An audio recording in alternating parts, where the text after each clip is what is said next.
Oke, baik. Assalamualaikum warahmatullahi wabarakatuh. Kembali lagi bersama saya Akbar Zikrullah dari kelas Teknologi Rekayasa Internet 4B. Kali ini saya akan mengerjakan lapis 5 mengenai Data and Future Thinking. Topiknya itu Data Understanding and Future Exploration. Di sini bagian video hands-on-nya, kita disuruh menunjukkan, menjelaskan, dan menjawab pertanyaan analitik dari setiap langkah, lalu kode program dan hasil dapat terlihat jelas dan tidak blur. Kita langsung masuk ke Google Colab-nya aja. Nah, di sini saya sudah upload datanya, yaitu apa sih namanya? almondscreen.csv. Nah, di situ tuh merupakan data yang digunakan. Dataset digunakan berisi data transaksi dengan jumlah baris dan kolom yang cukup banyak. Untuk memahami struktur data, saya itu menampilkan 5 baris pertama, yaitu yang pertama itu ada order ID-nya, dari baris 0 sampai 4, berarti ada 5 baris pertama ya, ORD 001, 002, 003, 04, lalu total KITI-nya 2, 11123, total WGR-nya 2500 minus 400, 3500, dan total return ada, total diskonnya 0. Ini juga 0 ya, total return KITI-nya.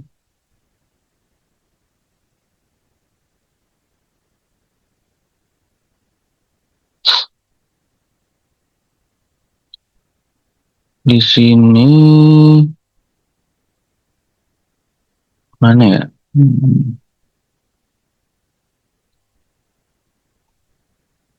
Nah, di sini jumlah barisnya tuh ada sekitar 20.848 dengan kolomnya tuh 19 ya. Nah, ini ada 6 kolomnya.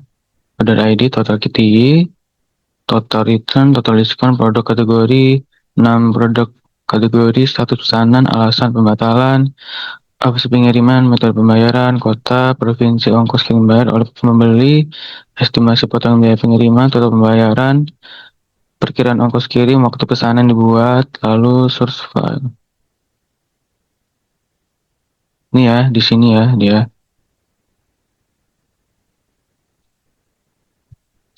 Nah, lalu saya juga menambahkan variable targetnya yang menargetkan status pesanannya ya.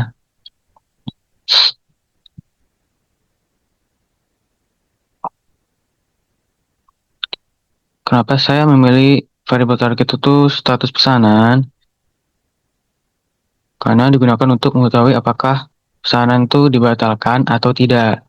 Nah, lalu di sini saya sudah mendapatkan fitur numeriknya, yaitu total KTY, total WGR, total return KTY, lalu total diskon, 6 produk kategoris, ongkos kirim bayar oleh pembeli, estimasi potongan biaya pengiriman, total pembayaran, perkiraan ongkos kirim, order ID. Nah, di sini fitur kategorikalnya order ID, produk kategori, status pesanan, alasan pembatalan, opsi pengiriman, itu ada pembayaran, kota atau kabupaten, provinsi, waktu pesanan dibuat.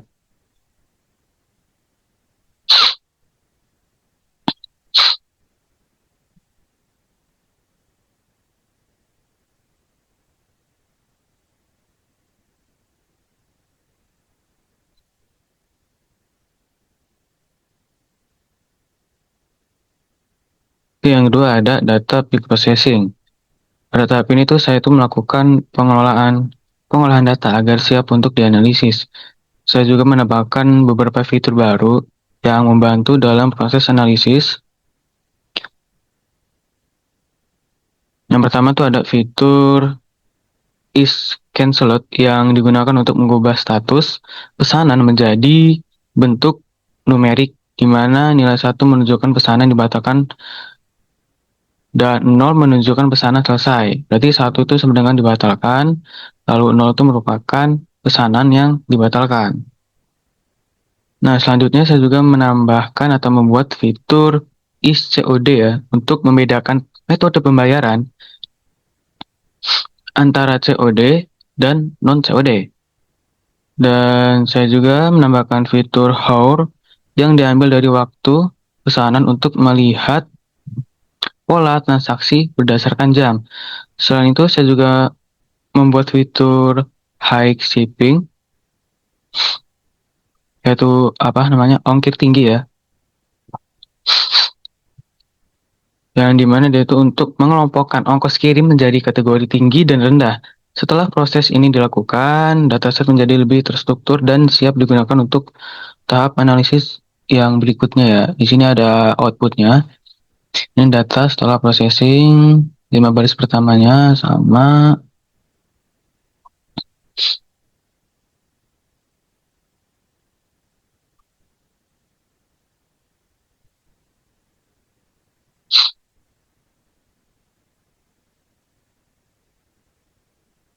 Di sini ada produk kategoris, 6 produk, kategori status satu.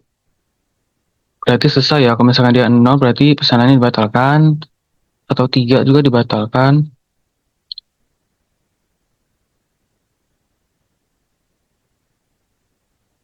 Alasan pembatalan di nomor 4 itu dibatalkan oleh pembeli alasan dia ubah pesanan. Lalu ada opsi pengiriman reguler, cashback standar, hemat kargo. Ini kayaknya pengirimannya ya. Ke apa namanya kendaraannya. Ongkos kirim dibayar oleh pembeli 0.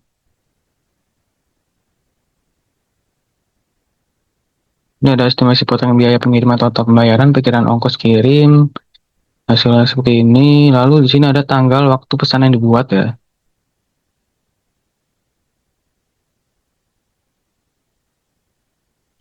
Ada waktu pesanan dibuat, lalu scan slot.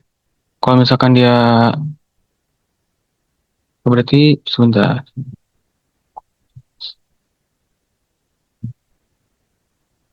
Oh ya benar. Berarti kalau misalkan dia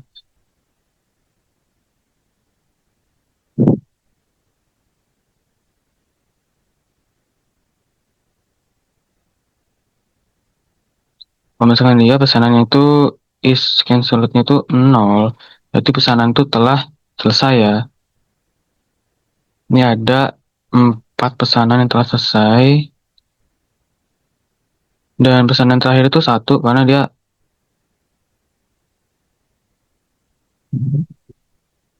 dia pesanannya itu dibatalkan ya. Ini ada hournya juga 0,0, 1,0, 4,0, 4,0, 6,0. Terus ada high shippingnya 0,0010.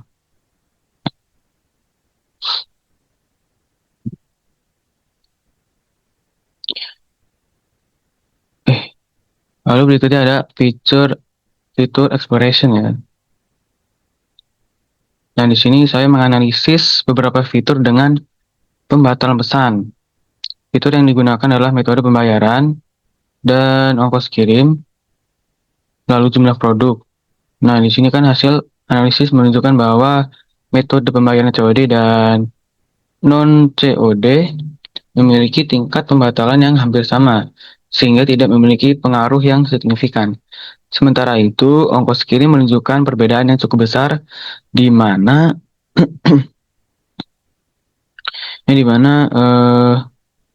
ongkir tinggi memiliki tingkat pembatalan yang lebih tinggi dibandingkan ongkir rendah.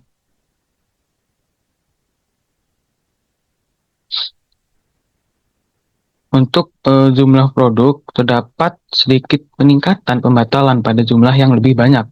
Namun perbedaannya itu tidak terlalu signifikan. Dari hasil ini dapat disimpulkan bahwa ongkos kirim itu merupakan faktor yang paling berpengaruh terhadap pembatalan pesanan. Dan sini kan fitur exploration itu lanjutan dari si data preprocessing ya. COD versus pembatalan. Di sini COD-nya itu kan 0,1, scan slot-nya 0,1381, 0,1338. Hex shipping scan slot. Jumlah produk dengan pembatalannya itu paling tingginya di bagian scan slot ya, 0,198. Enggak, salah, salah. Maaf, maaf.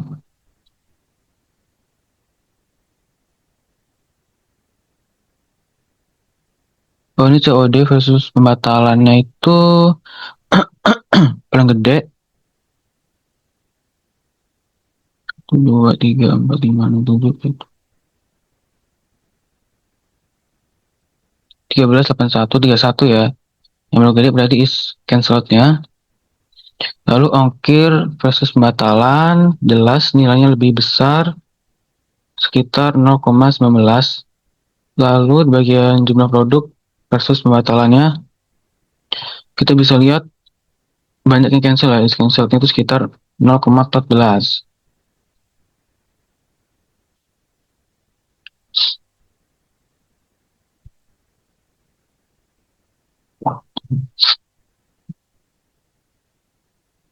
Lanjut ke analisis pola. Nah, di sini saya mengidentifikasi pola hubungan antara fitur dan pembatalan pesanan. Dari hasil yang diperoleh, terlihat bahwa metode pembayaran itu tidak memiliki pola yang kuat karena perbedaan tingkat pembatalannya sangat kecil. Nah, sebaliknya ongkos kirim itu menunjukkan pola yang cukup jelas, yang dimana semakin tinggi ongkos kirim, maka semakin tinggi pula tingkat pembatalannya. Untuk jumlah produk, terdapat pola, namun tidak terlalu kuat karena perbedaannya itu relatif kecil.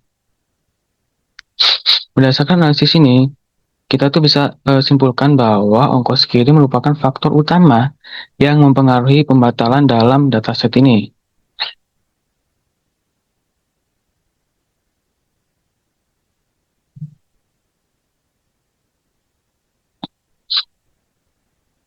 Oke, lanjut yang kelima,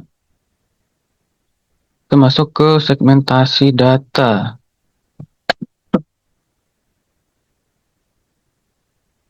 Nah, pada tahap segmentasi data ini saya itu mengelompokkan data berdasarkan ongkos kirim menjadi dua kategori ya.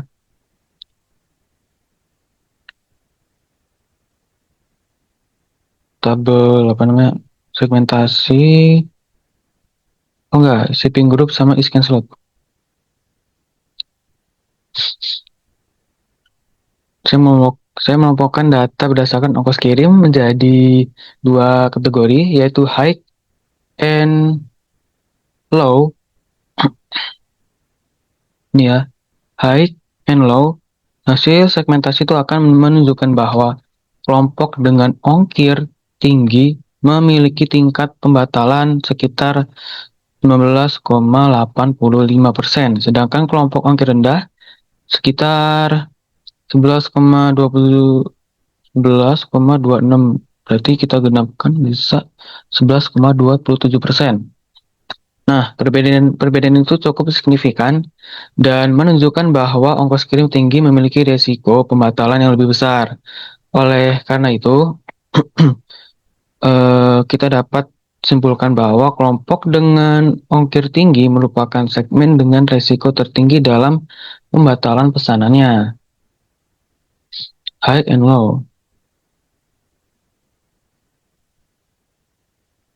Kok gini sih? Nah. Lalu berikutnya yang keenam, analisis konflik.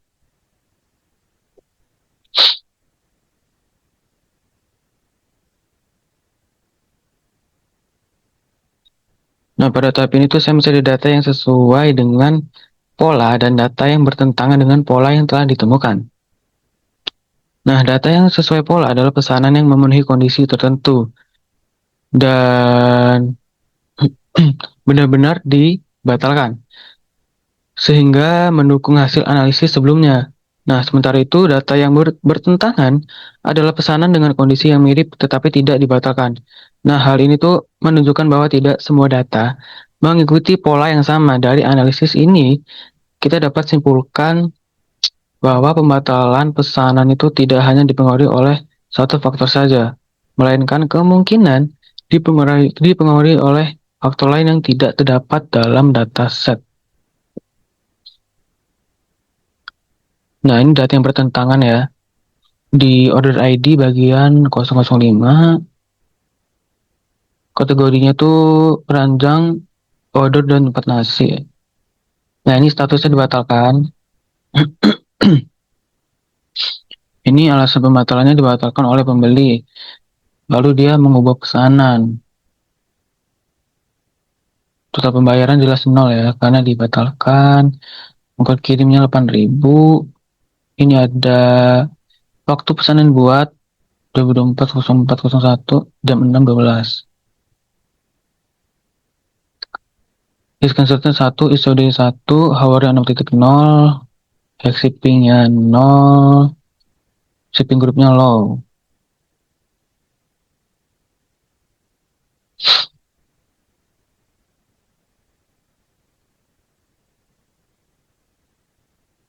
Nah, yang kedua ini data yang sudah memenuhi memenuhi data sesuai pola ya. Di order ID ORD 0002. Nah, dia total kitty-nya 1, total PGR 500, lalu kategori produknya tuh celengan ya. Nah, di sini status pesannya itu selesai, alasan pembatalan nggak ada, total pembayarannya 18.576. Wow, ongkos kirimnya 14.500. Waktu pesanan yang dibuat tanggalnya segini, diskon slot nggak ada, berarti dia sudah selesai ya. ISOD 1. Oke.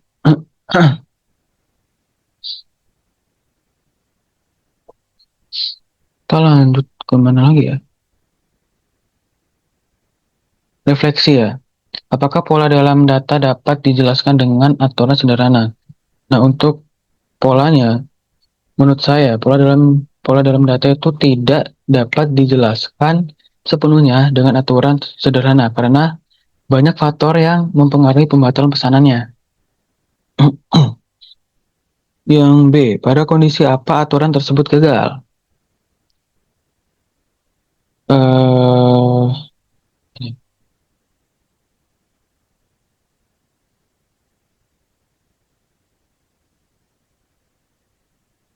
pada kondisi apa aturan tersebut gagal? Ketika terdapat data yang tidak mengikuti pola umum atau terdapat kondisi khusus. Lalu yang C, apa kesulitan dalam membuat sistem otomatis berbasis aturan dari data ini? Kesulitannya adalah adanya variasi data yang tinggi dan banyak pengecualiannya. Lanjut yang ke-8, eksplorasi lanjutan. Jika variabel target dihilangkan, bagaimana sih Anda akan mengelompokkan data tersebut? Jika hilang, data itu akan masih dapat dikelompokkan ya, berdasarkan fitur lain seperti metode pembayaran, ongkos kirim, dan jumlah produk. Nah, pengelompokan dapat dilakukan dengan membagi data menjadi beberapa kelompok seperti COD dan non-COD, ongkir tinggi dan rendah, serta jumlah produk tinggi dan rendah, high and low. Nah, dengan cara ini tuh karakteristik dan tetap dapat dianalisis meskipun tanpa mengetahui status pembatalannya. Oke, mungkin cukup itu saja dari saya. Bila ada salah saya minta maaf. Saya akhiri, wassalamualaikum warahmatullahi wabarakatuh.